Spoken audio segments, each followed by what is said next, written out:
এই দৃশ্য কিনা শেষে আমাকে দেখতে হলো, কিন্তু তবু আমার খুব জানতে ইচ্ছে করছে বাচ্চারা ধনী ভর্তি মোহর অলংকার সব ছড়াতে ছড়াতে যাচ্ছে কেন, আর গোপালের হাত দুটোই বা ঘাট থেকে বেরিয়ে দুদিকে ঝুলছে কেন?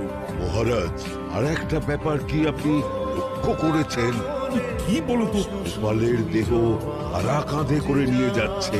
হ্যাঁ হ্যাঁ, ওই তো মন্ত্রী, সেনাপতি, জ্যোতিষী আর পণ্ডিত। আসলে গোপালের এই শেষ যাত্রা আমাদের কিছু শিক্ষা দিয়ে যাচ্ছে মহারাজ।